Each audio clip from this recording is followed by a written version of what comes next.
ज्ञानी होना चाहिए।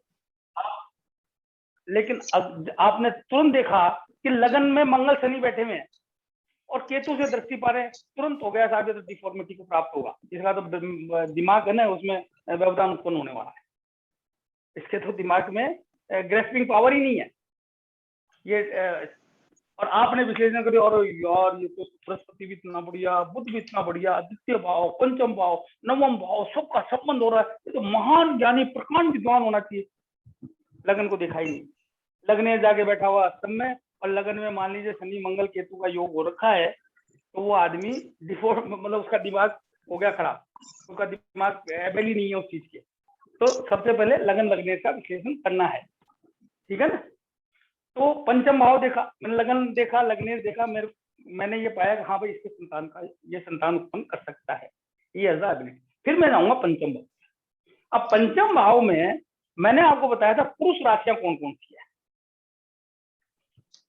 जितनी भी विषम राशियां पुरुष राशियां हम जानते हैं, आप सब लोग वेल नोन हो, पुरुष राशि वहां पे बैठी हुई है, पंचम भाव में पुरुष राशि वहां बैठी हुई है।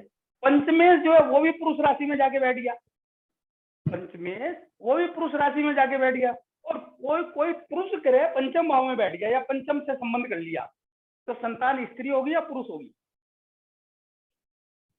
बताइए। मैंने पहली संतान पंचम से बताई आपको, तो बच्चे स्त्री पुरुष होगी, पुरुष मेल होगा। यस, ये अपन को देखना है, ऐसे अपन को फिर स्त्री में देखना है। फिर अब प्रश्न आएगा कि साहब सारी चीजें तो नहीं मिल सकती, ये तो एक मैंने हाइपोथेटिकल पोजीशन बताई। तो उस समय ज्योतिषी का विवेक काम करता है कि जो भी चीज 50% से ज्यादा पे जा रही है, जो भी कैलकुलेशन 50% से ज्यादा पे जा रही है ना, वो तदनुसार प्रभाव उत्पन्न करेगी। इसलिए ही कई चाइल्ड आपने देखे होंगे, कई बच्चे देखे होंगे, कई पुरुष भी देखे होंगे कि उनमें पुरुष है लेकिन स्त्रीत्व तो विराजमान होता है, स्त्री के समान वाणी होती है, स्त्री के साथ समान चलन फिरन होता है, स्त्री के समान गोल शरीर होता है ना। उनके आकार प्रकार, आचरण, व्यवहार, बोल चाल, खान पीन, रहन सहन, आपको लगेगा कि यार इसमें स्त्री तत्व की प्रधानता है, लेकिन है पुरुष। तो वो स्थिति क्या हुई कि वो बना तो पुरुषों से, और मान लीजिए 40% इम्पैक्ट उस समय स्त्री ग्रह कर रहे थे उस पर। आपने जो कैलकुलेशन आप तुरंत कह सकते हो, जैसे किसी पुरुष की कुंडली में सम राशि लगन में बैठी है,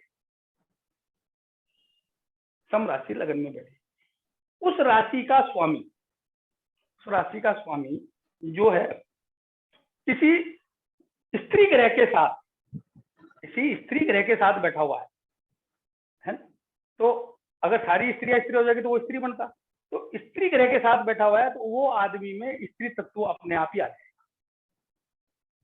अपने आप आप नोट करोगे कि उसका जो है ना आचार विचार सोच वोच वैसी शरीर का निर्माण। ऐसे ही किसी स्त्री की कुंडली में पुरुष तत्व की प्रधानता आ जाए, है ना, कब आएगी कि उसका लग्नेश पुरुष राशि में चला जाए, किसी पुरुष राशि से संबंध कर ले, है ना, वो आप कैलकुलेट करोगे, आगे मैं बताऊंगा भी। तो वो स्त्री में पुरुषत्व आ जाता है, वो पुरुषों की तरह कमांडर हो जाएगी, उसके ये जो दाढ़ी मूछ आ जाती हैं, बहुत सारों के, बहुत शरीर में बहुत सारे बाल उत्पन्न हो जाते हैं, क्रूर स्वभाव हो जाता है, बोली बहुत भारी हो जाती है, देखते ना लेडी डॉन ऐसे। तो ये हाँ जी, हेलो, कोई पूछना चाह रहे हैं कुछ? हेलो सर, तो ये हाँ हाँ सर बोलिए। हाँ सर, दो क्वेश्चन है सर। है जी, तो हाँ बताइए। मेरे को अभी तक ये एक तो ये कंसेप्ट क्लियर नहीं हुआ है कि जब हम बोलते हैं ना हाँ पंचमेश, सप्तमेश, लग्नेश, तो हाँ जी, इसका मतलब उस भाव में जो राशि है, बिल्कुल सर, आपने बहुत बढ़िया बात की, और ये अभी ये बताने का समय भी, मैं भूल गया सर उसको, तो मैं ये मैं शायद क्लियर कर पाया। आपने सर बहुत बड़ी बात जो चूक रहे थे वो क्लियर की, बहुत बढ़िया, ये बिल्कुल बहुत ही शुभ बात करी आप।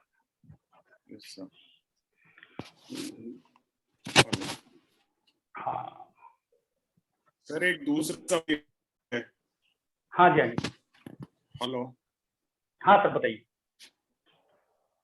हेलो हेलो, क्या हाँ सर किसी के बताइए। हॉरोस्कोप देख के क्या किसी के हॉरोस्कोप, हाँ हाँ सर, जी, हाँ क्या जी। किसी के हॉरोस्कोप देख के ये बता सकते हैं कि एक स्त्री है मिनट, कि क्या क्या पुरुष है? हाँ हाँ हाँ हाँ sir, please please sir repeat करें एक बार। हेलो सर क्या सर, एक किसी बार के एक, हाँ क्या किसी के हॉरोस्कोप देख के ये बता सकते हैं कि स्त्री है या पुरुष है? हाँ, ये इसके संबंध में दो व्यवस्थाएं हैं।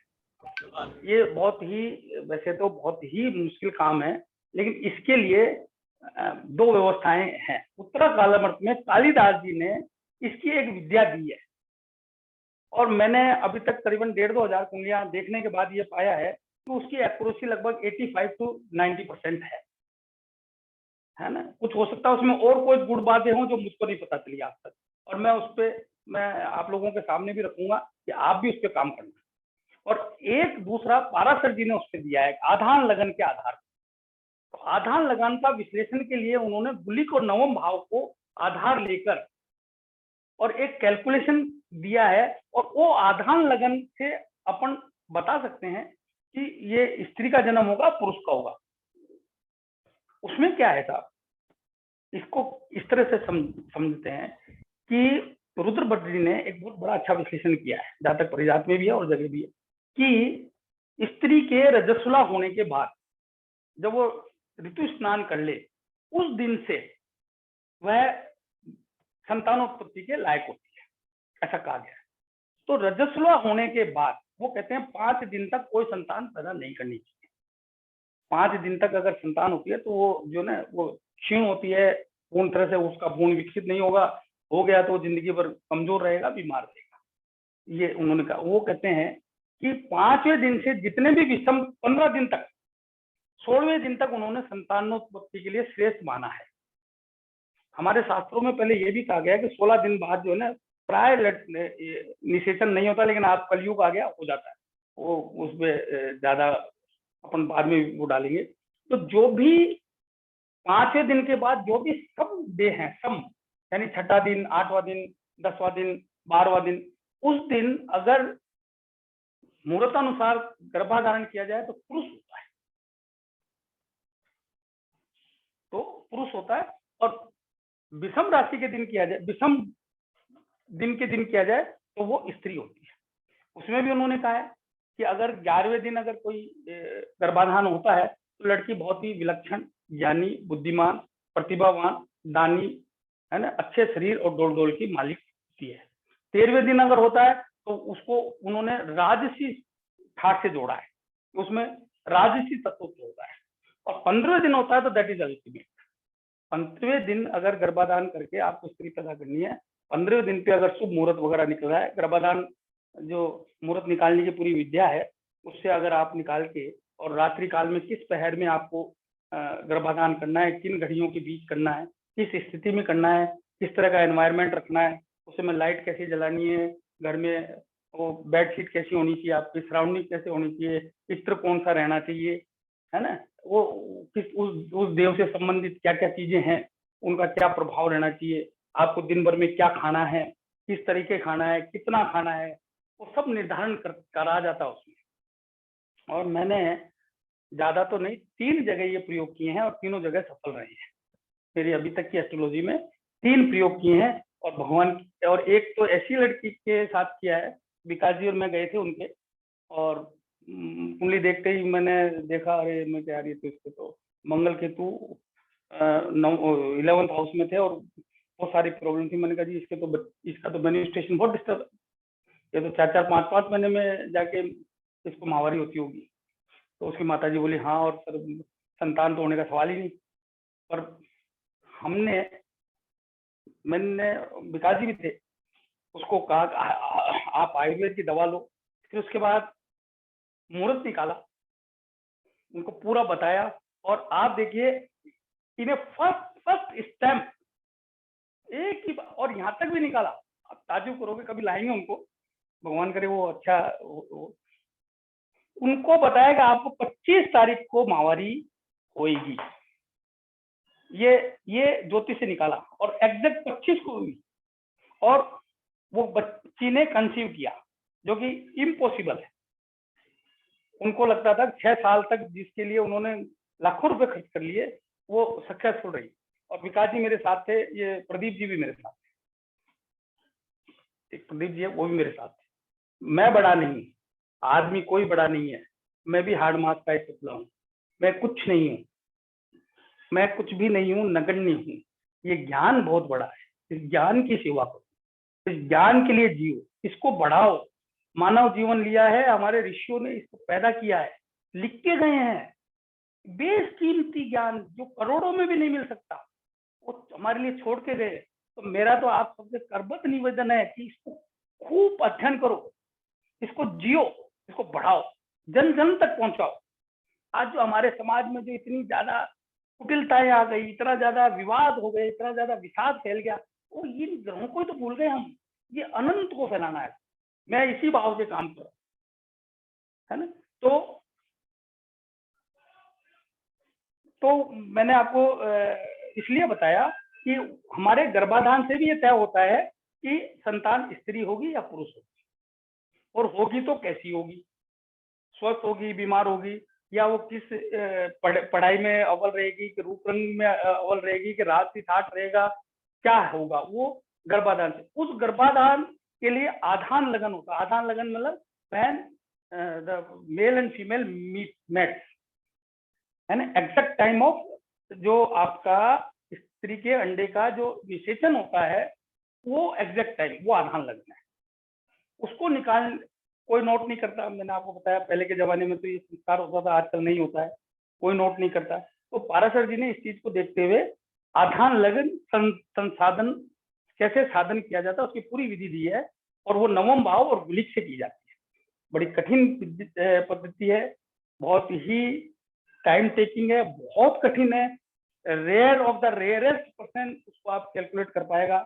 मतलब आप सोचिए कि मैं समझता हूँ I have never come across with any person who can calculate that, पर मैं आपको उसकी इतनी सरल, इतनी आसान विद्या के रूप में बताऊंगा कि आपको आनंद आ जाएगा। तो आप वो दोनों चीजों को इम्प्लीमेंट कीजिएगा, आप 100% बता सकेंगे कि ये स्त्री की कुंडली है या पुरुष की कुंडली है। ये मेरा आपसे कमिटमेंट है, ठीक है sir. Hello hello hello sir, okay thank you, okay हाँ, सर, थैंक और यू। मैं और बताऊंगा आपको, संतानोत्पत्ति का जब समझाऊंगा ना सर, तो आप कुंडली पे हाथ लगाते ही बता दोगे कि एक लड़का है, एक लड़की है, 5 लड़का है या 1 लड़की है। कोशिश करेंगे, हम पूरा प्रयास करेंगे सर, है ना। Okay sir. हाँ, तो सर का एक सर, बहुत ये बढ़िया क्वेश्चन था। हाँ हाँ बोलिए सर, ये जो आपने सारा घटनाक्रम बताया ना सर, ये हाँ सारा, हाँ हाँ, ये सारा गरुड़ पुराण में आता है सर। वेरी गुड तो शास्त्रों में तो सब है सर, शास्त्रों में सब है, बहुत बढ़िया। तो हाँ, सर का एक क्वेश्चन था और मैं मेरे स्किप भी कर गया था, ये बहुत बढ़िया किया आपने। ये पहला भाव है, ये पहला भाव है। मैं यहाँ पे मेरी खुद की कुंडली बनाता हूँ।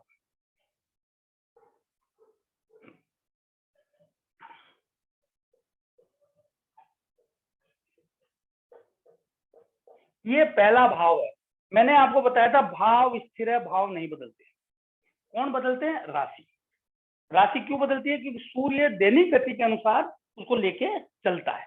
तो ये राशि जो परिवर्तन है दैनिक है, वार्षिक नहीं है। बचक्र नहीं बदलता है, बचक्र नहीं बदलता है। ये दैनिक गति का समागम में दैनिक गति का को कोरिलेट करने के लिए मैंने आपको बहुत अच्छी तरह बताया था कि पृथ्वी और सूर्य का मिलन, तो पृथ्वी की जो दैनिक गति है वो मिलन है उसका, तो उसको कोरिलेट करने के लिए ये चेंजेस होता है, ठीक है। तो जैसे ये पहला भाव है, अब मैंने बताया कि जो मीन राशि है उसका स्वामी बृहस्पति है। अब मान लीजिए बृहस्पति देव यहाँ बैठे, तो ये क्या कहलाएंगे? पहले भाव के स्वामी भी हो गए। इसको अपन भावेश भी बोल सकते हैं, इसको अपन राशिस भी बोल सकते हैं, और अपन इसको घर का स्वामी भी बोल सकते हैं। ये 3-4 नाम लिए जाते हैं। जैसे राशिस, भाई 12th राशि का स्वामी कौन? मीन, तो राशिस। भावेश, पहले भाव का स्वामी कौन? बृहस्पति, भावेश। और ये घर का मालिक, तो भाई चौथे घर का मालिक कौन है? अभी बात करें चौथे घर का मालिक साहब बुध है। तो घर का मालिक राशिस और भावेश एक ही बात है। तो अपन क्या बोलेंगे? लगन का स्वामी मीन राशि का बृहस्पति, लगन का स्वामी मीन राशि का स्वामी होकर द्वितीय भाव में मेष राशि में बैठा हुआ है। आप इतना भी बोलेंगे कि लगन का स्वामी द्वितीय भाव में मेष राशि में बैठा हुआ है, तो भी कुंडली आपके दिमाग में बन गई। अगर आप जब प्रैक्टिस करोगे तो ये मोर देन सफिशिएंट है। इतना बोलते ही कुंडली हमारे दिमाग में बन जानी चाहिए कि भाई ये कुंडली जो है ना मीन लगन की है। अब मीन लगन की है तो इसके त्रिकोण में कौन जाएंगे? मैंने आपको बताया था कि 4, 8, 12 का त्रिकोण बनता है। तो आपको खटाक से ध्यान आना चाहिए ये 12 के बाद कौन सी राशि आएगी? चौथी। तो चौथी राशि इसके पंचम भाव में आएगी और 8वीं राशि कहाँ आएगी? नवम भाव में। समझ गए आप? मैंने बताया था ना त्रिकोण कौन बनेगा? तो 4, 8, 12, सॉरी 4, 8, 12, 1, 5, 9, ये तो बताया था ना मैंने आपको त्रिकोण। तो आप खटाक से आपको पता चल जाएगा। आपको केंद्र बनाना है 1, 4, 7, 10, तो आपको तुरंत पता चलना चाहिए कि केंद्र में कौन कौन सी राशि आएगी। तो खटाक से आप जब 2-4 बार बोलोगे, तो जैसे 12 है तो 12 के बाद 3, 6, 9, आप खटाक से कुंडली बना दोगे। फिर ये केंद्र हो गया, तो केंद्र के बाद पणफर, 12वीं राशि केंद्र में आ गई, तो पणफर में आ गई पहली राशि। अब पहली राशि जो है वो चर राशि है, तो 1, 4, 7, 10, तो अपोकिल में कौन गया? 1, 4, 7, सॉरी पणफर में 1, 4, 7, 10। तो अपोकिल भाव में कौन गया? 2, 5, 8, 11। खड़क से अब आप घुमाओगे ना तो कुंडली 1 सेकंड में आपके दिमाग में बनेगी, 1 सेकंड में। तो मैं क्लियर कर पाया सर आपको? सर पणफर का मतलब और ये ओपोक्लेम का मतलब क्या होता है? हाँ, ये बड़ा अजीब सा शब्द है, मतलब इसका कुछ बैठता हाँ, नहीं। ये हाँ बिल्कुल बिल्कुल। इसका आपको कैसे समझाया है? देखो सर जैसे आपने केंद्र और ये त्रिकोण ये समझाया ना, वैसे हाँ, समझा दो। हाँ नहीं, मैं इसका इस शब्द का ये क्या है, ये दरअसल में भारतीय उसमें नहीं है, ये संस्कृत और रूबी का वो अरबी का मिश्रण है,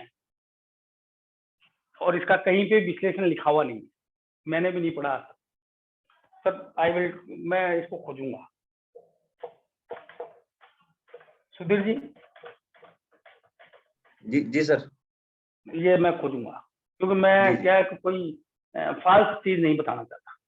हाँ कोई आई एम नॉट कॉन्फिडेंट, मैं कॉन्फिडेंट नहीं हूँ, इसलिए अभी नहीं बता। हाँ नहीं, आपने बिल्कुल सही बात पूछी है, और हमसे आपने पूछी है तो कोई भी पूछ सकता है, और मेरे को कुछ पता है लेकिन मैं कॉन्फिडेंट नहीं हूँ।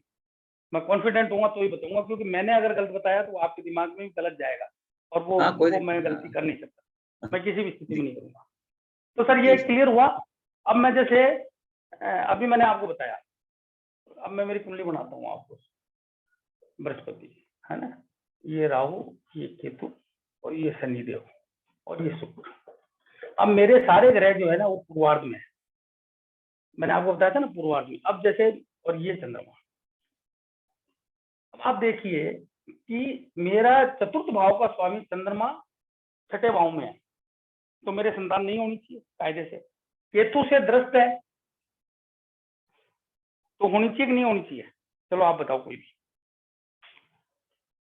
अभी जो मैंने विश्लेषण किया उसमें कुछ बात बताई थी सर, होनी चाहिए नहीं होनी बात चाहिए? बोली सर होनी हाँ, चाहिए। होनी चाहिए। कारण मैंने आपको बताया था कि पंचम में केतु का प्रभाव संतान उत्पत्ति देता है, ये एक एस्पेक्ट है। तो ये इसको ये मतलब जो है ना सीड फॉर प्रोक्रिएशन वो दे रहा है। अब यहाँ पे संतान होगी, इसकी गारंटी क्या है कि बृहस्पति की पंचम दृष्टि है, और लग्नेश और पंचमेश का संबंध, यानी संतान अवश्य होगी, संतान अवश्य होगी, ये 100% श्योर है। कितनी होगी?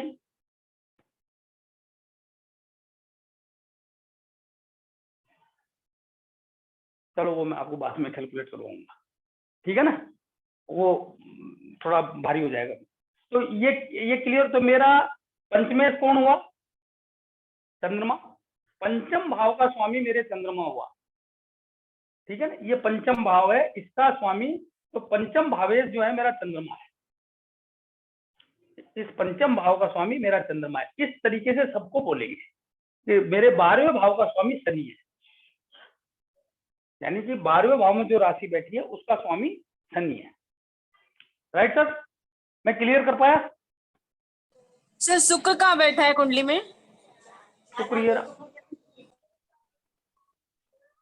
शुक्र जो है मेरे को वही तो ज्योतिषी बना रहा है, सारे ग्रह ज्योतिषी बना रहे हैं।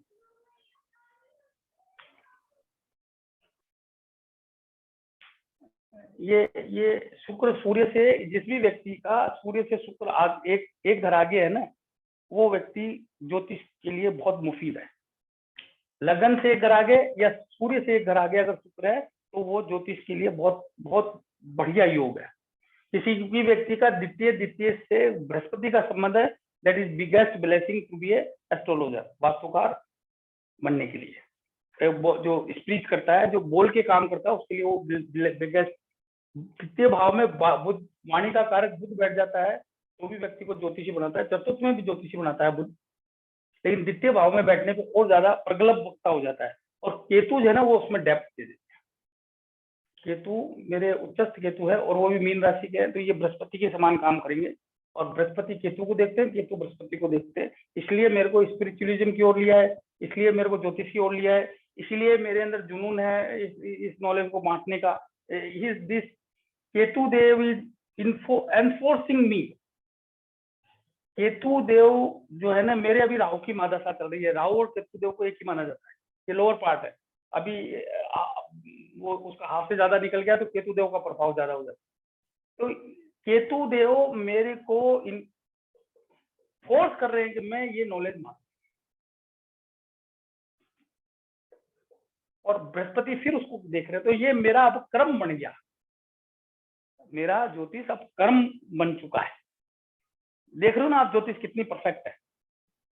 मैं एक बाबू पीडब्ल्यूडी में नौकरी करता था, कहाँ ज्योतिष में आ गया और कहाँ ज्योतिष में आके ये लय लग गई और आज भावना बहुत ऊंची बन गई ड्यू टू दिस कॉम्बिनेशन। ये आप भी खोजिएगा, आपको भी आपकी सबकी कुंडलियों में है ना कुछ यूनिक चीजें मिलेगी। मैं प्रोसीड ना हूं, चलूं सर आगे? Hello hello hello. Yes sir, yes sir. Yes sir. तो मैंने आपको बताया Yes, sir, कि स्त्री और स्त्री और पुरुष ग्रह कौन कौन से हैं, मैंने आपको वो भी क्लियर किया। रंग मैंने बता दिया आपको, ब्राह्मण क्षत्रिय मैंने बता दिया, उनके अन्न मैंने बता दिया आपको, धातु मैंने बता दिया आपको। अच्छा हाँ, शीर्षोदय मैंने राशियां बताई थी ना आपको, शीर्षोदय और प्रसोदय। तो जो शीर्षोदय ग्रह हैं वो कौन है? सूर्य और ये उभय दो, सूर्य, मंगल और शुक्र।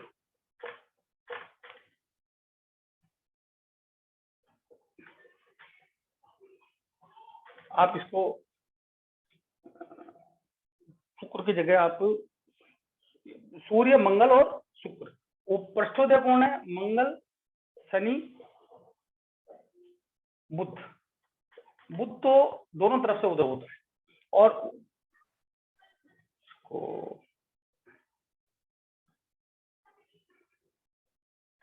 सूर्य, मंगल और बृहस्पति, मंगल, शनि और शुक्र, और जो बुध है ना वो उभयदो है, वो दोनों तरफ से उदय होता है। मतलब शीर्षोदय राशि में ये ग्रह बैठकर और ज्यादा बलवान होते हैं, पृष्ठोदय राशि में बैठकर ये ग्रह और ज्यादा बलवान हो जाते हैं। तो ये पापत्व को प्राप्त करते हैं। शुक्र की स्थिति विशेष का विशेषण थोड़ा अलग सा है। और बुध जो है उभयदो है, हमेशा हमेशा बलवान रहता है, कैसी भी स्थिति हो। अब इसके बाद आते हैं दीपावली।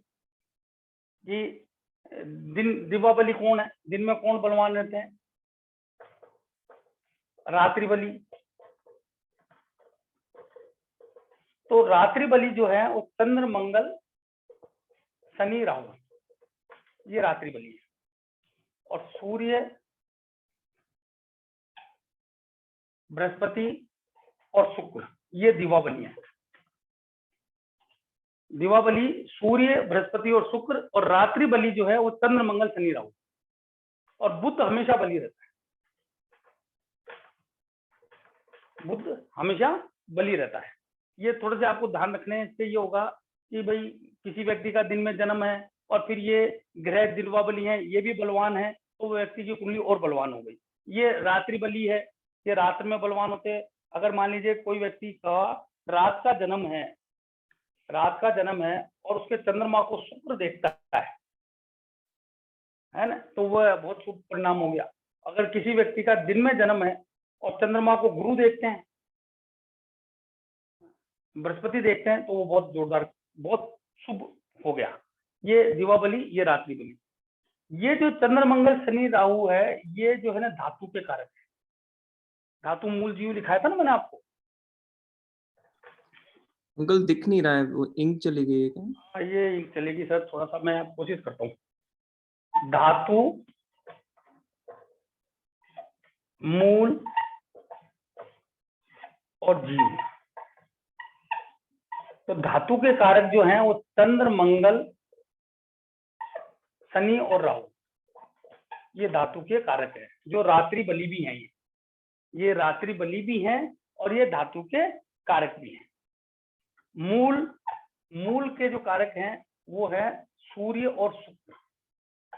मूल होती है जो जैसे जड़ों में जो पैदा होता है ना, वो मूल, जो बॉटनी का काम करते हैं या जो वनस्पति विज्ञान की अध्ययन करेंगे, जैसे सीवी रमन जी, जो सीवी रमन है, उन्होंने वो पेड़ों के संबंध में खोज की, तो जो वनस्पति शास्त्र का अध्ययन करेंगे वो सूर्य शुक्र, और जो जीव का करेंगे वो बुध और बृहस्पति।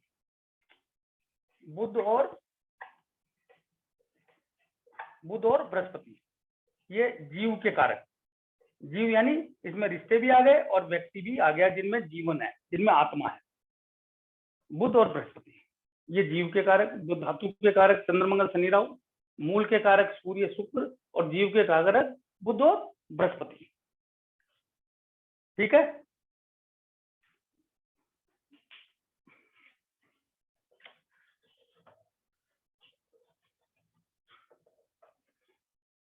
स्त्री पुरुष हो गए, और क्या क्या बच गया इसमें। अब मैं आपको, मैंने बहुत सारी चीजें बता दी, अब मैं बहुत जल्दी मैं आपको एक एक ग्रह के कैरेक्टरिस्टिक्स बताता चला जाऊंगा। उससे पहले मैं एक बात बताता हूँ, वो बहुत जरूरी। देखिए पाप ग्रह जो है, हाँ ये ले लेता हूँ। पाप ग्रह जो हैं वो कौन कौन से हैं? मंगल, शनि, राहु, केतु। सूर्य जो है ना क्रूर ग्रह है, क्रूर। सूर्य, थोड़ा सा आप मेरी बात सुनना है ना, सूर्य क्रूर ग्रह है, क्रूर यानी वो पापी भी हैं और क्रूर भी हैं, ये थोड़ा। और जो शुभ ग्रह है वो कौन है? बृहस्पति, चंद्रमा, बृहस्पति और शुक्र। ये चंद्रमा, बृहस्पति और शुक्र, और ये 5 ग्रह जो हैं चंद्र, मंगल, शनि और बुध, ये 5 ग्रह तो हैं पापी, जिसमें सूर्य को क्रूर मानना, और जो चंद्र, बुध, बृहस्पति और शुक्र, चंद्र, बुध, बृहस्पति और शुक्र, ये शुभ ग्रह हैं। लेकिन अब बहुत गौर से सुनना, लेकिन चंद्रमा जो है वह अगर क्षीण हो, अर्थात चंद्रमा अगर कृष्ण पक्ष की षष्ठी से लेकर शुक्ल पक्ष की षष्ठी तक का हो, या यूं मानो आप, और इजी बताता हूं, अगर सूर्य से 4 राशि आगे तक चंद्रमा है तो वह क्षीण चंद्रमा है। चौथी राशि, 3 राशि तक क्षीण है, चौथी राशि में जाकर उसको बल मिलता है।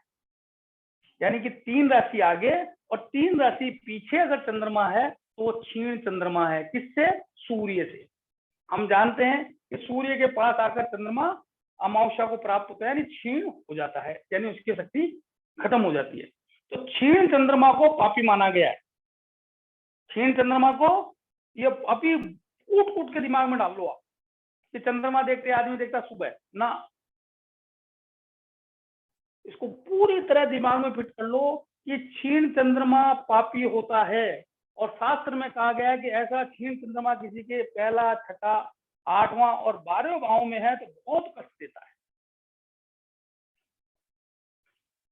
वो बहुत कष्ट देता है। इसलिए अभी आप बार बार दिमाग में रख लो कि अगर चंद्रमा सूर्य से 3 घर तक है तो वो क्षीण है, 3 घर पहले तक है तो वो क्षीण है। जितना पास आता जाएगा उसकी क्षीणता, पापत्व बढ़ता चला जाएगा।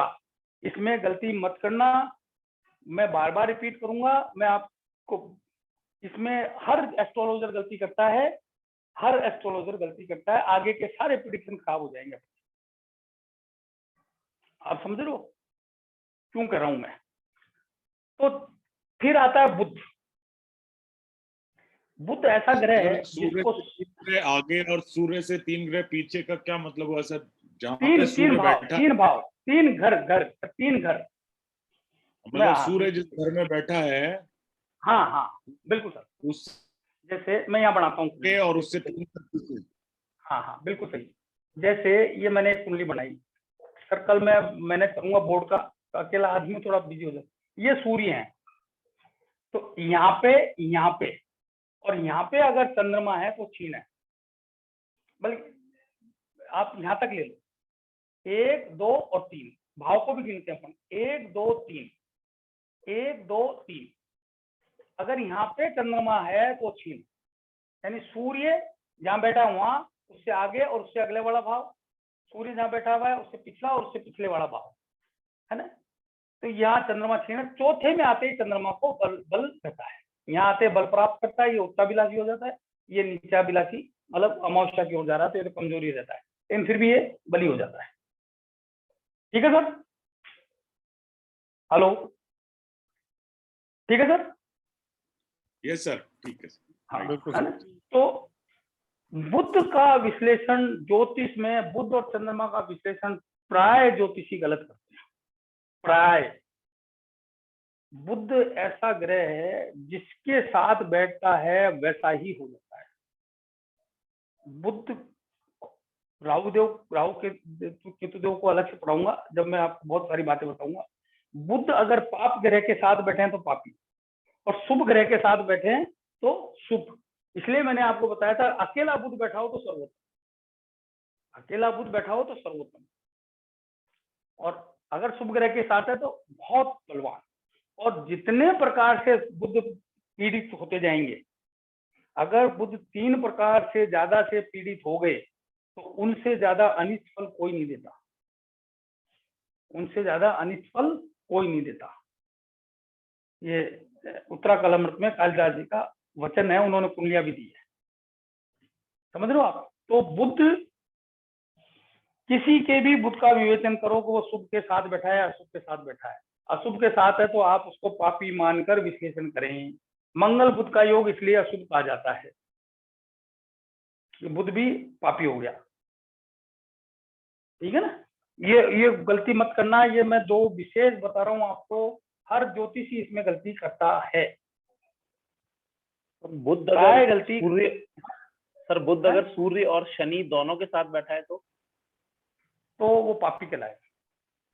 सूर्य से वो बल पाता है, इसमें कोई दो राय नहीं, लेकिन शनि वहां पहुंच गए तो वो पापी हो गया। लेकिन सर? अब हाँ, लेकिन जो आपने बात करी है, अगर शनि, सूर्य और बुध बैठे हुए हैं और शनि बुध जो है वो उस कुंडली में कारक हैं, तो वो शुभ परिणाम देंगे। क्यों?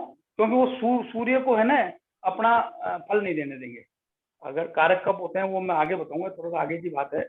अगर लग्नेश से कारक है, कारक कब होते हैं वो मैं आपको बताऊंगा। अब तो वो उस समय ये शुभ परिणाम देंगे, अन्यथा ये भी पाप परिणाम देंगे। ठीक है? हाँ जी, आगे। सर लग्नेश के साथ बुध बैठ जाए तो, जो भी लग्नेश है कुंडली का, भाई उनके साथ लग्नेश बुध जो बैठ है, जाए तो कैसा? हाँ, चलो मैं उससे पहले एक बात क्लियर करना चाहूंगा। लग्नेश जो है, लगन के स्वामी को लग्नेश कहते हैं।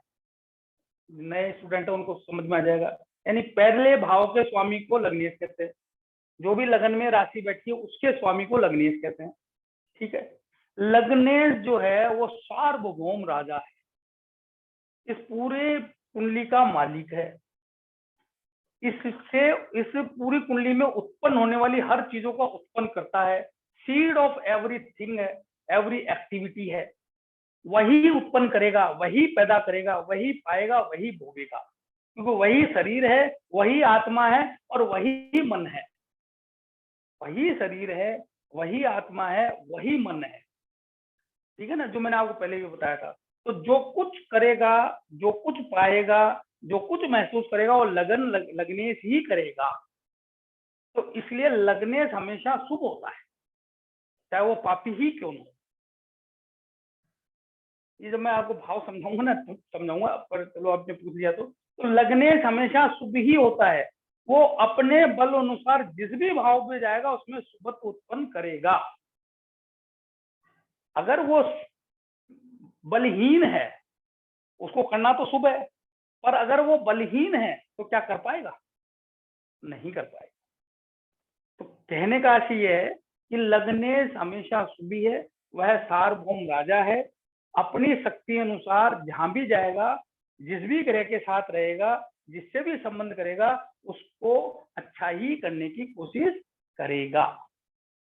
जैसे कोई भी व्यक्ति अपने आप को थोड़ी ना कोई दुख देगा, ऐसे। तो वही मैं हूं, मतलब मेरा शरीर है, वही मेरी आत्मा है, वही मेरा मन है। तो सर एक इसलिए आज हाँ जी। सर, अगर इसी प्रश्न को अगर उल्टा कर दिया जाए कि बुध खुद लग्नेश है सर और पापी ग्रहों के साथ बैठ गया, तो क्या उसमें बिल्कुल सामर्थ्य नहीं रहेगा? नहीं, वो लग्नेश होकर खुद बलवान हो गया। उस पापी ग्रह से बनिस्पत अगर वो बलवान है तो उसके पापत्व को खत्म कर देगा। अगर उस पापी ग्रह से वो बलहीन है तो पापी ग्रह उसको मार देगा। आप समझ रहे हो मेरी बात को? अगर बुध जिस पापी ग्रह के साथ गया है, वो मान लीजिए वो पापी ग्रह सस्तेश है। अब बुध जो है काल पुरुष की कुंडली में भी छठे भाव का स्वामी होता है ना? तो कहीं न कहीं वो भी रोग को रिप्रेजेंट करता है। अब वो बुध बलहीन हो गया, मान लीजिए, है ना आप।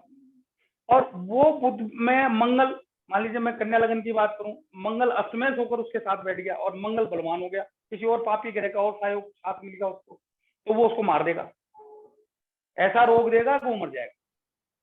आप समझ गए मेरी बात को? जी सर, जी सर। क्लियर हो पाया?